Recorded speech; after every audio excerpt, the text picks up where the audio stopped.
listening to the Multifamily Podcast, brought to you by Ron Ruiz and Martin Canchola, co-founders of ApartmentSEO, a premier Google agency, where we discuss current multifamily and real estate trends, apartment marketing strategies, and speak with some of the most influential thought leaders shaping the multifamily industry today. Welcome to the Multifamily Podcast with Ron and Martin. We are super excited to have back on the one and only Robert Watson, Digital Marketing Manager for iZone Marketing and ApartmentSEO. In today's episode, we will be covering a hot topic around the new cookieless world upon us and what it means for us as digital marketers. We'll also get into some other generative AI updates, so buckle up and let's dive right in. It is my great pleasure to welcome Robert Watson back to the Multifamily Podcast. How you doing, Rob? Doing good, doing good. Well, thank you, Mr. Watson. Rob, we're so excited to have you here today on our episode. Obviously, this is a hot topic, wanting to talk more about our cookieless world in digital marketing and how apartment marketers can obviously prepare for this shift. It's happening now. So welcome.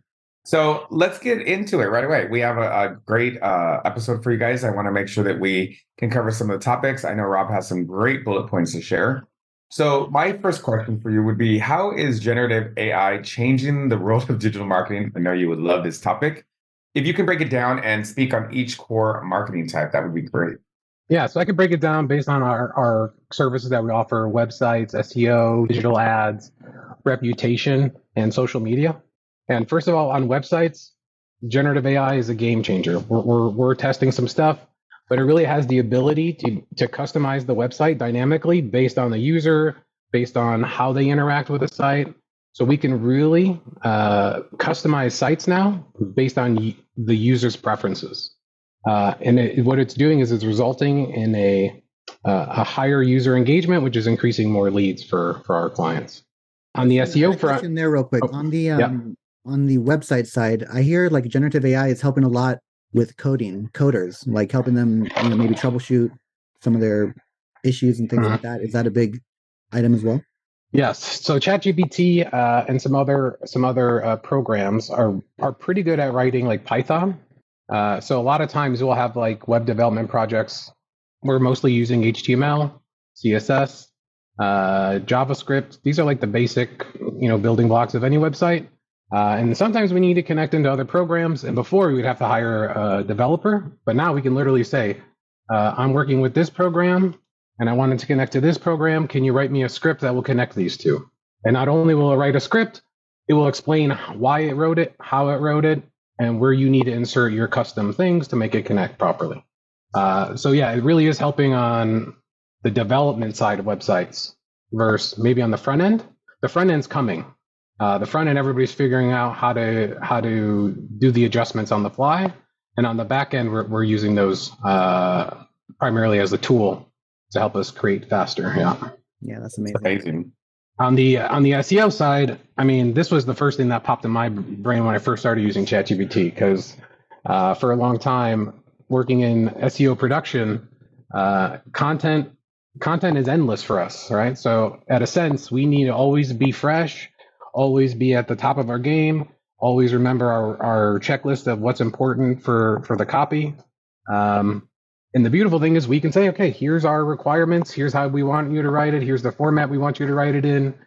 We can kind of give it a little bit of our secret sauce, and we can say, okay, do it for this page. And then it can rewrite your content based on what your requirements are.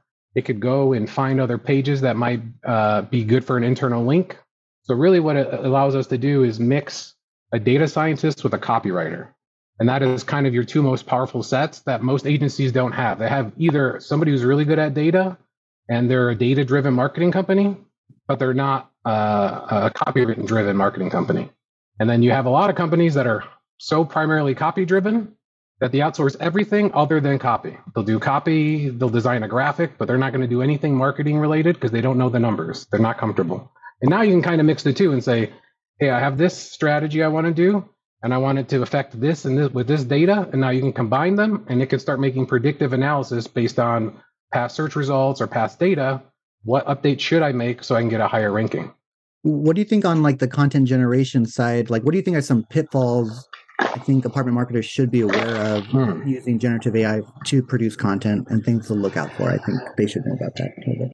Yeah, I think generative AI should be thought of as a tool and not as a solution. And what I mean by that is if you think about it as a solution, which is give me an SEO update, and then I just copy that SEO update and I publish it, that might be better than doing nothing, but it's not going to overall build your strategy because it's not building it with any context. So the key really is think about using it as an additional tool to help develop better creative that Google wants, right? The problem you're going to have is if you have your website and you do, okay, I'm going to add 1,000 blogs a day so I can get higher up in their SEO rankings, you're going to get hit by Google and you're just not going to be on the search results. And that's the big fear of everybody using generative AI for SEOs. We don't know where Google's going to say, we don't want this. Yeah. And they'll say it one day. Well, yeah. So what we're doing is we're doing what we've always done, evergreen strategy. Exactly what Google wants. We're just using AI tools to help us refine the content to produce it better, not produce more. Yeah, and I really don't want to live in a world where the internet is just full of regurgitated content, right? And there's no real value in it, and that's my biggest fear with this. So ideally, if you're using it, you need to put your own components, your own authority, your own experiences into the content piece to really make it stand out. Because just on it is not going to be your sole go-to. I would say, like with our prompts that we use, like that we're doing testing on the iZone side, there's no less than 15 variables on a prompt. So we're giving it 15 layers of instruction to get the outcome that we want. So we're feeding it as much data as we can, telling it how we want the data back, and which formats we want it back. Because we can even have it spit out images now. We can have it spit out a CSV file if we want to. So it's getting to the point where it's essentially like having a digital assistant. And based on what you know, it most likely already knows that, plus more. And then the stuff that you don't know, it can go find for you. So like if you needed a research assistant for something, or if I'm looking for, what are the top 10 trends in apartment living in 2024, I could have it go scour the internet, find all the blogs that have been written in the past 2 months, bring me back and give me a highlight. What is all these blogs talking about? Give me the highlighted data, and then I could build my SEO content based on I want pages for these amenities because these are the most searched and the most written about. So there's a lot of that kind of use your strategies to you could use the AI to help expand your strategies or help refine your strategies and make them happen quicker. Okay, so moving on from SEO, let's touch on digital ads. You could be talking Google with Performance Max and Demand Gen, and probably even on the Meta side as well. What are your thoughts there? Yeah, so AI, I kind of love AI, and Google and Facebook have kind of, they're taking AI, especially on the ads management side, in their own direction, where they're trying to give you additional placements. They're trying to find additional keywords for your search. They're trying to write you additional ad copies for get better performance. So a lot of this is really giving you the ability to make that precision guided messaging. So for specific users or sub users, we can create different messaging, and then now it's getting to the point where it's scalable. Before we used to maybe have a team of 4 to manage a large campaign to create the creative ad copies, doing the bid adjustments.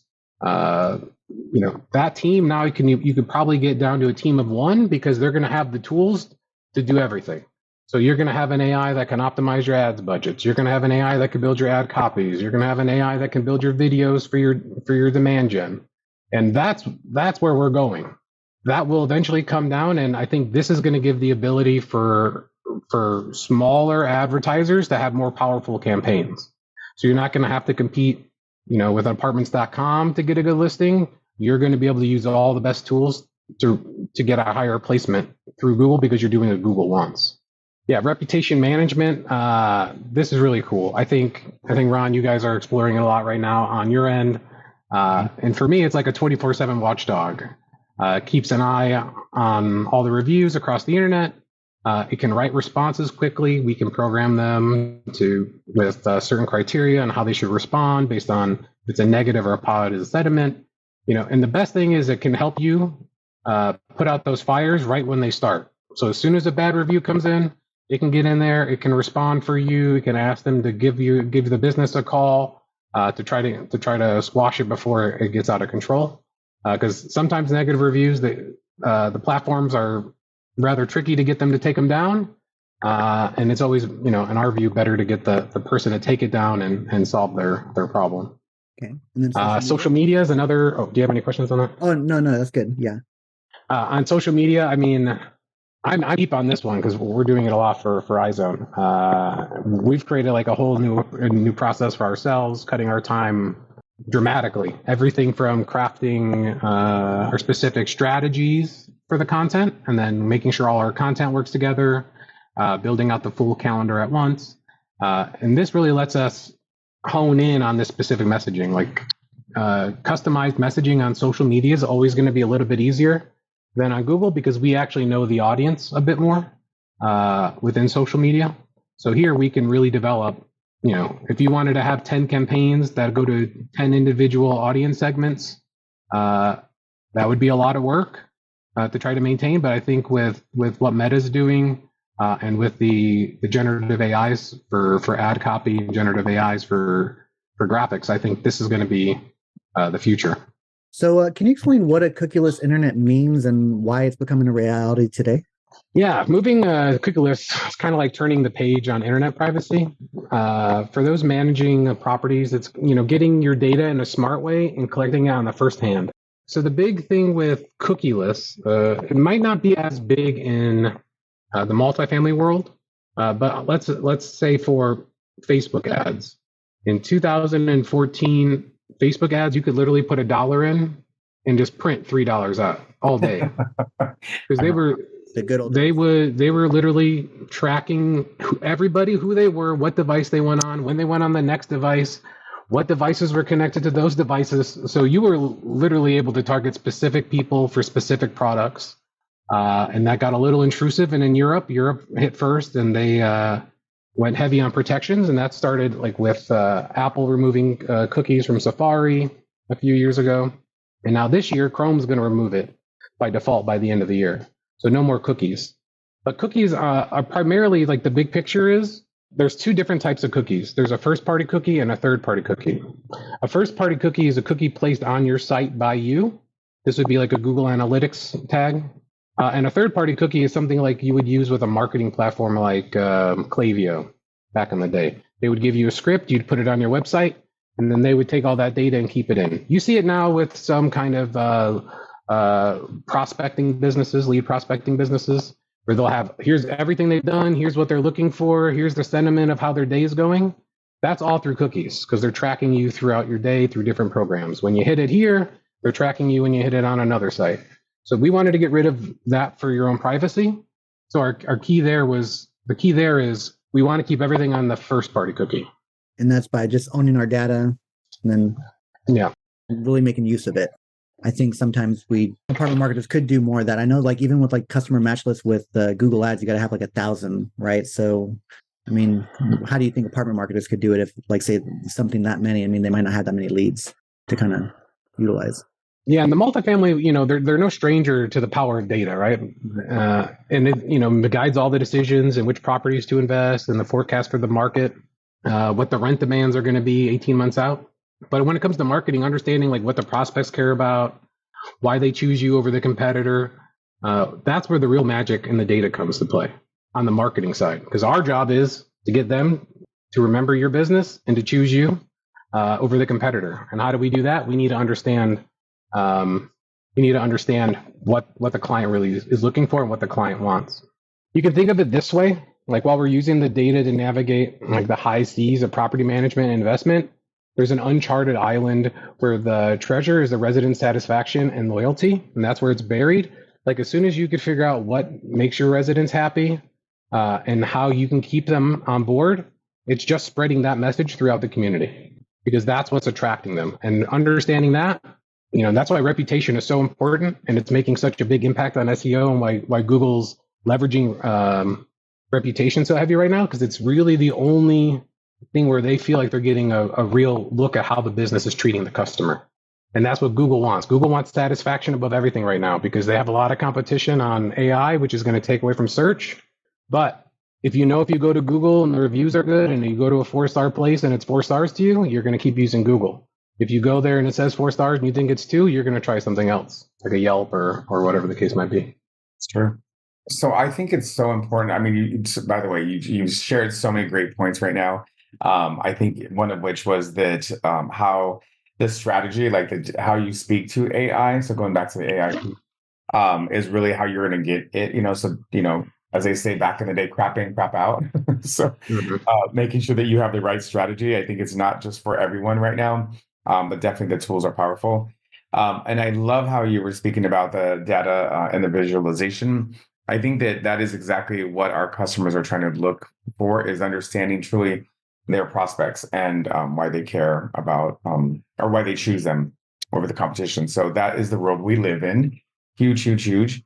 Thank you for sharing the cookie list, because I've been wondering how I'm a cookie monster. So do we still get to eat cookies? The first party I got, obviously, and third party, I just didn't know how expansive that list is, but it seems pretty expansive, right? Because everybody was going there.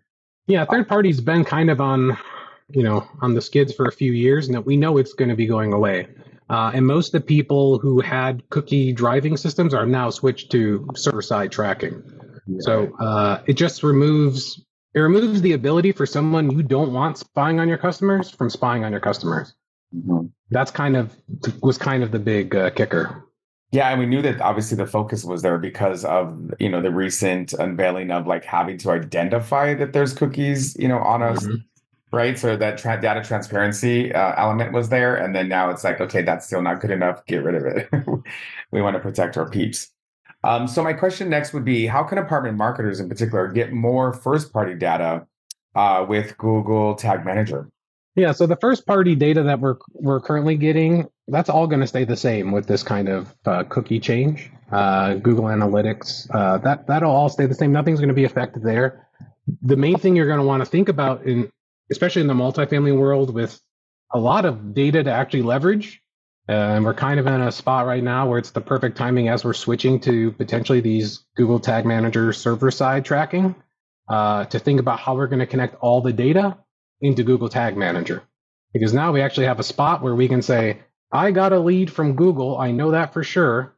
I'm sending that data to Google Tag Manager, and now I can have that Tag Manager write to Rent Cafe, for example, and say, this lead 100% came from this ad, this click. So you're going to be able to get that transparency through the Google Tag Manager server-side tracking, but it is not a simple thing. You have to get a Google API. You have to pay for an instance of a server. If you get too many requests, the server will crash. It's kind of like we're adding web dev into tracking. So it's kind of a different beast than just Google Analytics or just putting a script on a website and you're done. But it does give you a lot of additional leverage that a lot of the market's going to be losing, because they're not going to want to deal with this. There's going to be a lot of headache to get set up, and if your numbers aren't right, you're not going to want to do it, right? But when you do set it up, you get way better privacy protection, because you're the only person that lets anybody get any data. You cast it pass through the server, it doesn't pass through the browser. Another huge performance enhancement is you don't put the script on the website anymore. So all those scripts that load, that take time, this one takes a half a second, this one takes 200 milliseconds, those go away. Everything runs off the server. Your data collection should be 100% accurate versus right now with Google Tag Manager, because technically Google Tag Manager is a cookie. So sometimes data is not being transferred properly. So right now, like on e-com, you get about a 20% difference between your Shopify metrics and your Google Analytics metrics. And then you get your custom data handling, kind of like what we talked about before, where I got this lead, now I'm going to use my server to send it somewhere else. So you'll have a little bit more dynamic handling of your leads versus just whatever comes in, it sends, comes in, it sends, comes in, it sends. This will allow you to only send data when necessary. That's awesome. So, man, that's some amazing stuff. And I'm sure a lot of our audience that's a lot to take in, right? And there's a lot to do right there. So, of course, if you don't know where to start, obviously first start by talking to your web developer or whoever you're working with or your marketing partner, because there is probably definitely a lot of steps into getting that squared away and set up properly to make sure it's all functioning. And there are some third-party companies right now working on how do we create the user-friendly tracking. So there are like you can Google like server side tracking. So they have companies that are not Google. I would just recommend going with Google since they own the data. Yeah. And you and you don't want that connection to break. That's like the connection you need to work 100% of the time, because that passes all your Google Analytics data to Google Analytics. The more data they have, the better they can rank you. So how can marketers build trust with prospective residents in this new era of enhanced privacy? Yeah, I think this is going back to basics. I think we might be overthinking a lot. And I think you got to build trust. It's all about being open. Like those bars you talked about, Ron, on the bottom that say, hey, here's all the cookies we have. Here's the data we're collecting. Here's who we share the data with. I think it's about being open and also being authentic. I know everybody says this, and it's kind of like a buzzword, authentic. But it's really just posting real life photos of your property, people having, sharing the experience that people are having and what you want people to have at your property. Not overhyping it, right? Not displaying it as a luxury community and then you go there and it's not a luxury community, right? We want to build that trust, and then it's about making sure from the first click to the signed lease, everybody feels taken care of and informed, right? No bait and switches on the pricing, no concessions that are active, but that one's actually not active anymore. So it's about being authentic, being open, being honest, and giving people a reason to care, right? That honestly is the key to marketing. People just you have to give people a reason to care about your brand. And that will help with the trust with the residents. Yeah, and I think you mentioned about how reputation is going to have a strong point here. And I think that's by being authentic and engaging, I think that's how you're going to convey that element of trust that's earned position, right? While giving them an insight into like how you operate and, how pretty you are, how close you are to things. Very cool. So with that being said, obviously about enhanced privacy, I want to see how do digital marketers, how can they personalize their experience, the user experience, without infringing on their privacy? That's huge. Yeah, but it is interesting because we were going from a time where it was essentially a default to know who people were to, okay, now what do we do now that we don't know who people are? And we're, again, going back to what we used to do, in 2012, 2013, when display got very popular. And what we need to do is not think about personalizing a journey as like being nosy, but we want to think about it as being observant. And again, that comes down to understanding what the prospects really care about.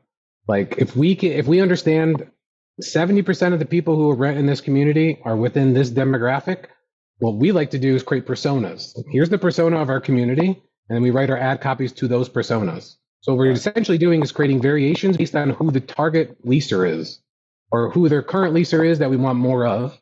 And that's really how you're going to grow it, is by understanding who your current residents are, who you actually want to attract, and then how do we build the messaging around bringing them in. So how should marketers prepare for future changes in digital privacy and technology and kind of moving into this new age of generative AI? Yeah, I think to stay ahead of privacy, we need to make sure we're thinking about it as a partner, not as a hurdle. And that gets a little tricky because data for marketing is when we first started marketing, Martin and I, there was no such thing as a data scientist. that career didn't exist. I think so. Only since then, has that concept of having looking deeply into the demographics and extracting data and then parsing people into specific groups and then getting them into very niche subgroups. That became very popular with the launch of mobile, because we just started getting so much data. Your device told you everything about you, where you were on Earth at the time, what your T-Mobile plan cost. They were given everything. Who your contacts were, all your photos, everything. As soon as you installed an app, they got everything from your phone was pushed over. So they had so much data that we started thinking about it from a data point of view. So everything came down to conversions and less about the copy, the content, the storytelling, and much more about return on ad spend. As Martin must love that phrase. Oh yeah. So Ron, do you have any final thoughts or questions for Robert before we wrap it up?